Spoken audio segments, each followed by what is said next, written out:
première fois, je suis allé avec lui sur son tombeau vide.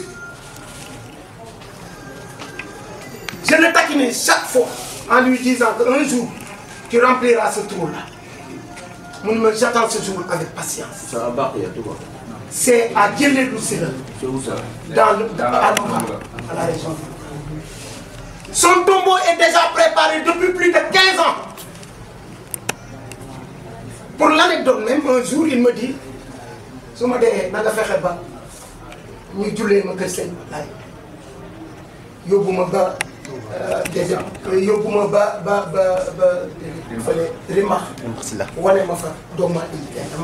est-ce que parce que à 82 ans, je vais quitter ça.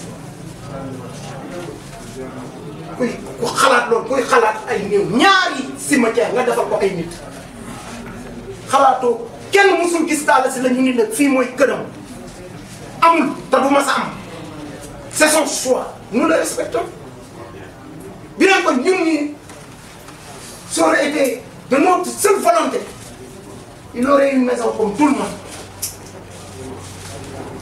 mais il n'en a pas, c'est son choix et les choix on les respecte et les goûts on les respecte. C'est ça la vérité. Mais parlez-nous des 19 millions.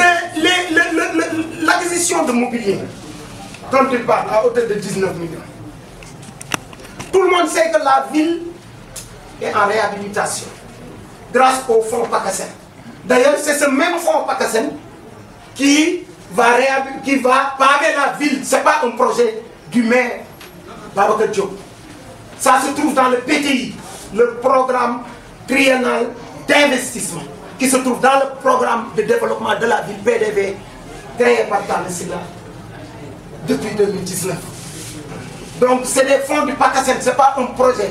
Tous les documents y afférents ont été signés et par Talla Sylla, le maire Talla Sylla.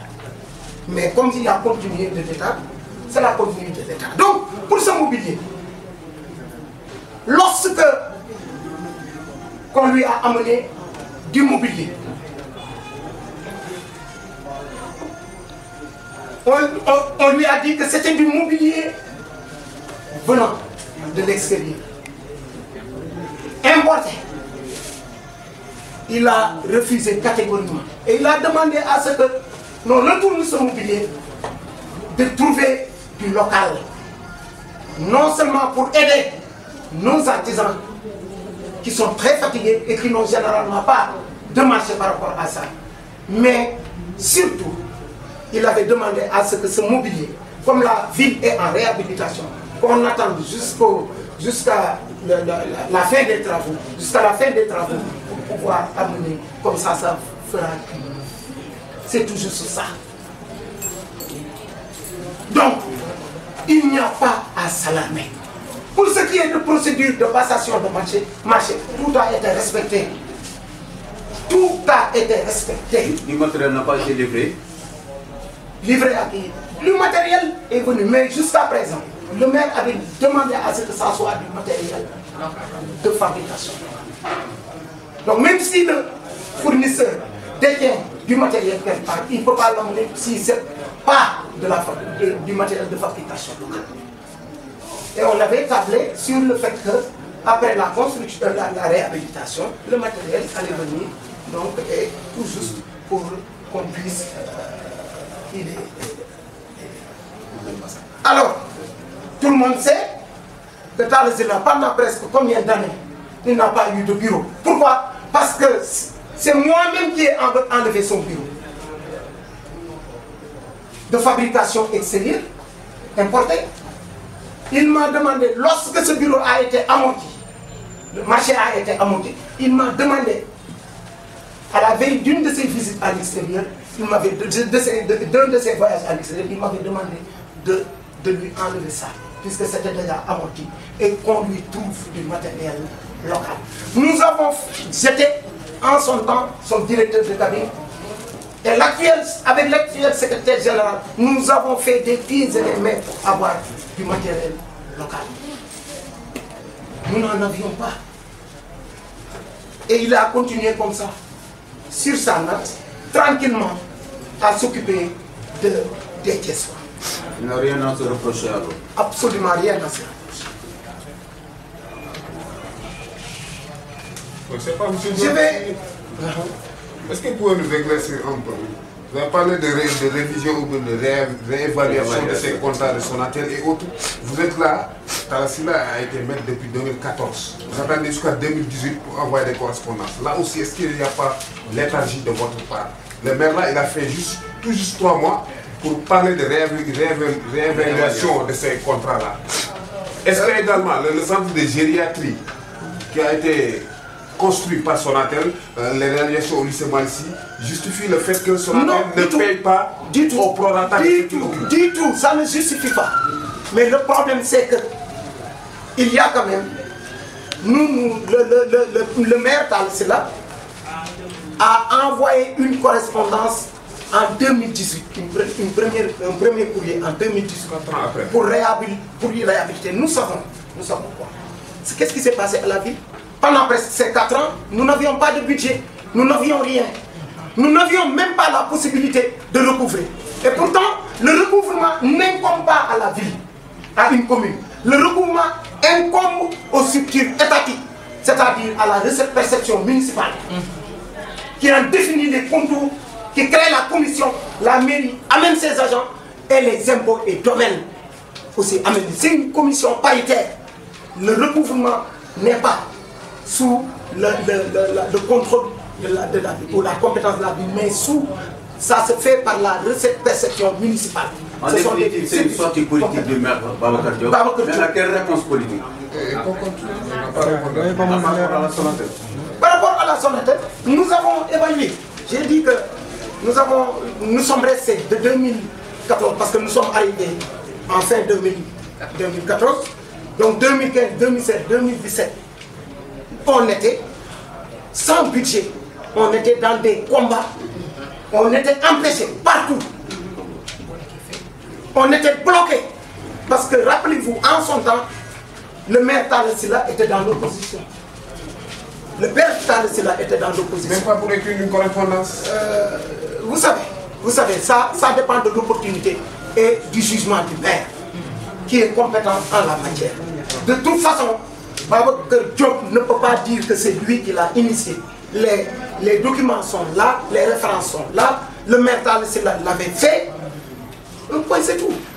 Maintenant, pourtant, bien qu'il l'ait fait, mais il n'y a pas eu de suite puisque la pandémie est arrivée. Mais nous ne pouvons pas préjuger de ce que le maire doit faire à temps T ou à temps T2 ou à temps T1.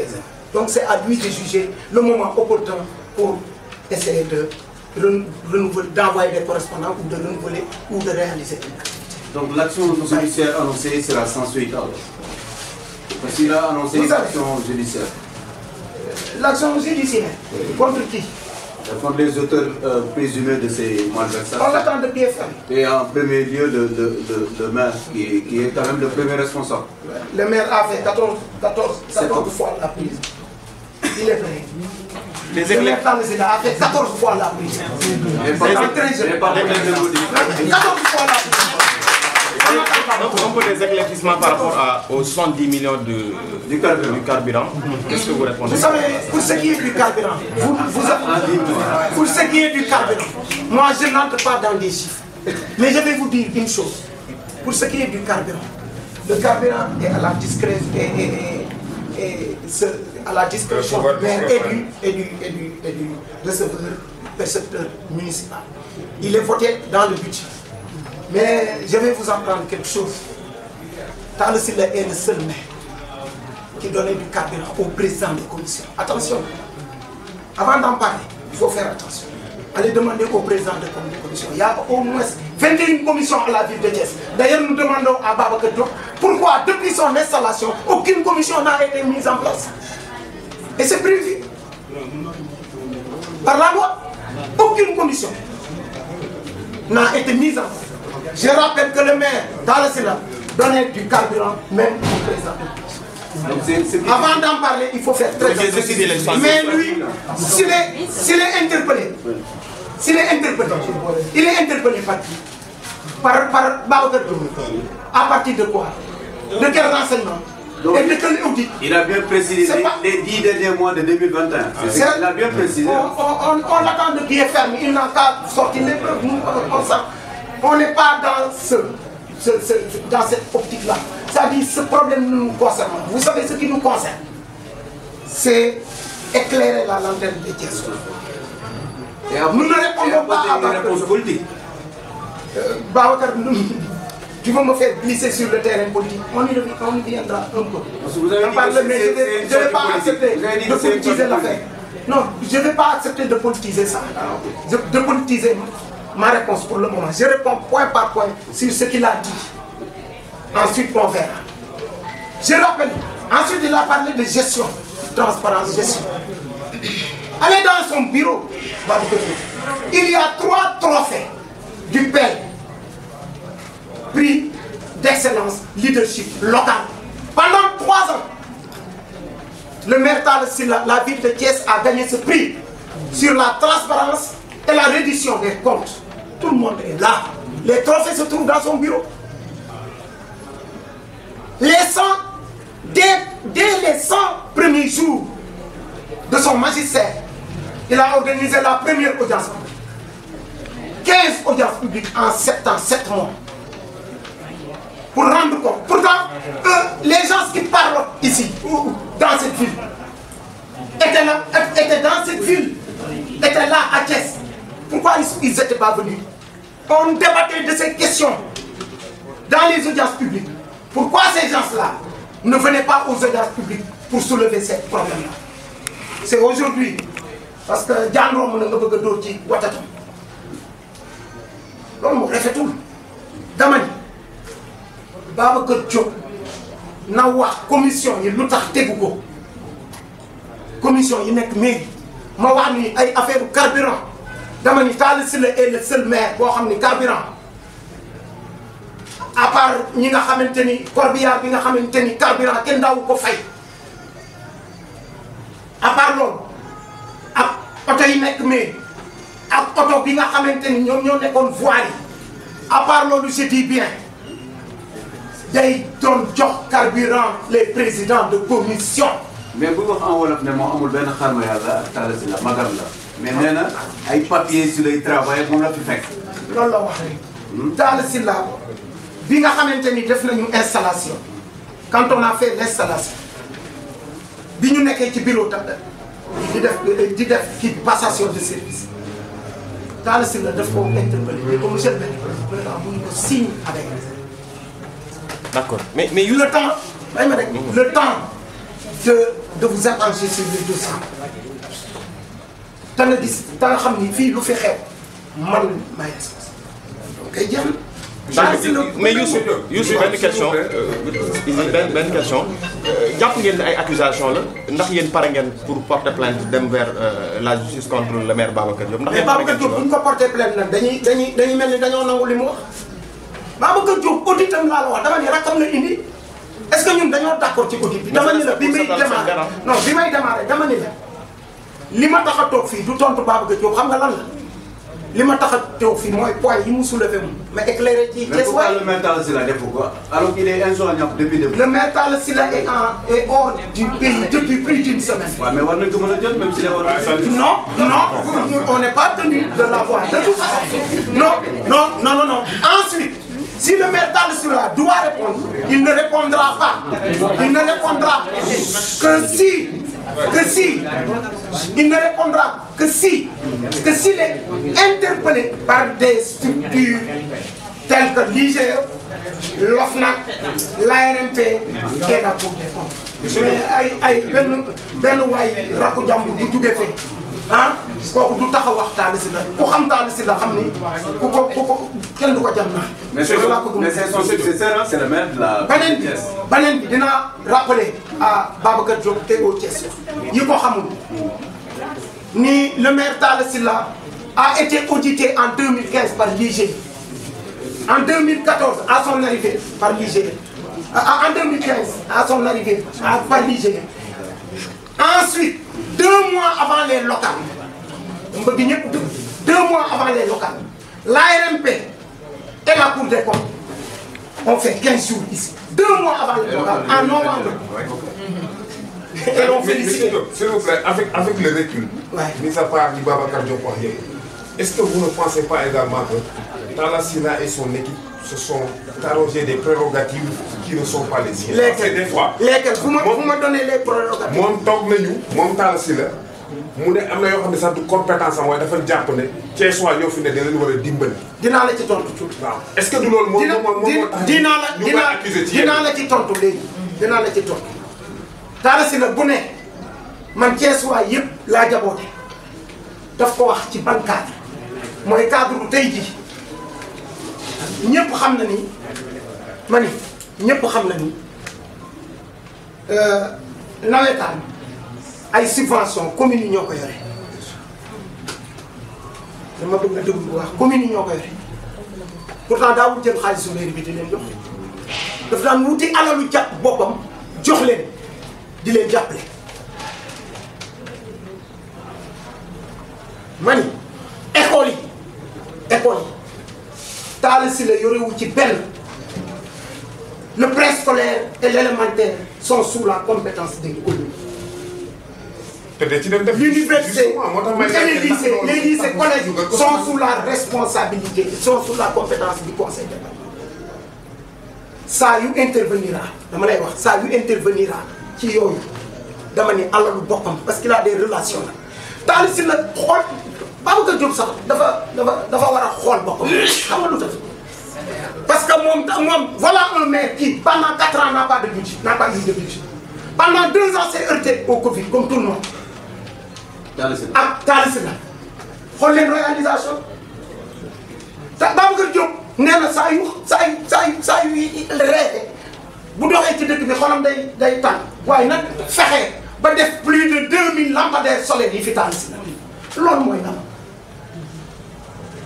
Babacar Diop na fexe ba def 16 kilomètres 500 yi fi Talla Sylla def dem négocier ko ak état bi waaw moom laa wax dama ni dem négocier ko waaw parce que am na ci yoo xamante ni c'est par ses propres relations dama lay wax lampadaires solaires les communes ont reçu de petits quotas. Seul Thiès au Sénégal devait recevoir 3000. Les 2000 et plus nous ont été déjà livrés.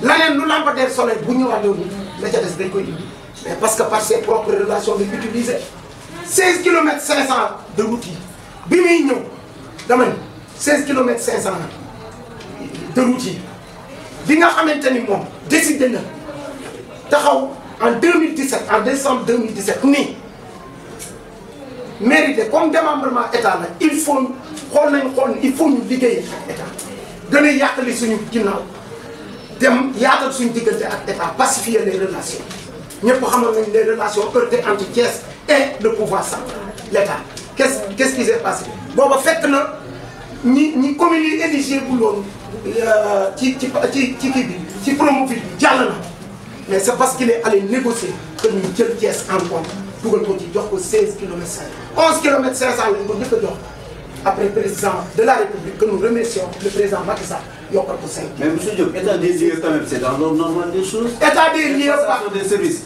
Service assermenté. Non, par un cabinet assermenté. Je veux dire, même entre les deux maires, en présence du préfet, le préfet est le représentant de l'État. Déggoo li ma la wax dama ne. Vous ñëwee sur les papiers, vous ne signez avec réserve. dama ne mais waaw gëstu na dem xool. waaw ne la def ay bor. En 2014. gëstuwul non. non gëstuwul. Ok. su gëstu woon du ni damaa def audit kii yi ma ci jot. gëstuwul dafa dem jël rakam indi ko muy conflit d'intérêt et délit d'initié mu indi ko. ñuy mettre la pression sur les agents là-bas là. mais justement c'est ça. lu tax pour attaquer ko yóbbu ko si yoon parce que comme dafa wàcc yoon. xam nga kuy def sëy ku ñëw ñu fal la bees am na yëngu yoo xam ne boo ko yëngoo ñu ni moom da xëy na li mu ñàkk a tax Talla Sylla moo ñëw taaral seen passation de service ñëpp gis nañu gunge ko ba ci biti ñu ànd mu ñaanal ko dugg ci oto dem ñaanal ko ni ko yàlla na def lu ëpp li ma def fii Talla Sylla à minuit le jour des élections téléphoné Babacar Diop félicité ko kon Talla Sylla moom gàccam gàllam. mais ce même Talla Sylla conseil. pour dire que Babacar Diop tey Babacar est en colère. de tous les quotidiens. Pour dire que Babacar est en colère contre ses mentors de Dakar. Babacar est en colère contre ses mentors. Ah, tout le monde comme ses mentors qui sont à Dakar. Pour sa non-investiture sur le liste. Il est en colère. C'est quelqu'un qui est colérique. Ensuite, je veux dire au Thiessois mais parce que quelqu'un doit être toujours licite. Un maire doit être licite. Il n'a aucune lucidité. Il n'a aucune lucidité. D'accord.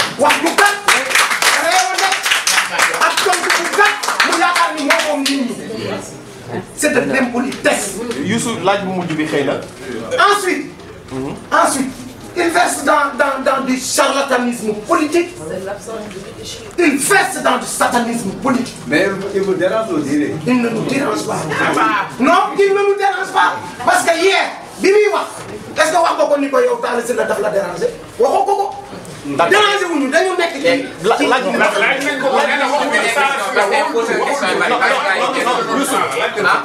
dernière question.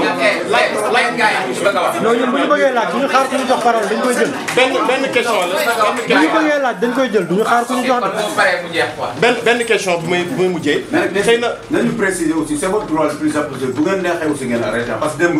bi ñu paree après 2-3 questions lay jël mais dem nañu ba 3 questions 5 ou 3. mais Bamba yéen a c'est un point de presse. voilà libre à vous aussi arrêté. laaj bu mujj bi mooy audit bi xëy na suscité na ay problème tiital na leen te moom maire Babacar Diop wax na ne dina enclenché beneen. ñi ngi xaar Babacar kii benn. sama sëriñ Cheikh Bamba. foncier bi ñi ngi xaar. amul lu leen siy tiital. déggoo li ma la wax ñi ngi xaar Babacar c'est Talla Sylla et le foncier. mais c'est l'équipe de Idrissa Seck clair mais. loolu war naa la contrat yi tey. 26 juin 2003. ñun fekk ñu fi mi ngi nii. dernière question. dañuy wax ni Talla bu waxee ni y avait des emplois à son arrivée la à son arrivée la wax on ne veut pas revenir sur cette gestion donc on va pas se prononcer en 2014 li ñu wax daal mooy 116 agents pour la ville de Thiès maire bu ambitieux da nga koy yokk c'est largement accepté maire bu ambitieux da nga koy yokk waaye di ratatati ci digg nit ñi xale bu ndaw réew xamadi bu ñu ko jaayee ñu jënd ko. et avant le retour de Talla Sylla conseil spécial du président léegi Talla Toul Thiès on dit. est-ce que c'est pas aujourd'hui?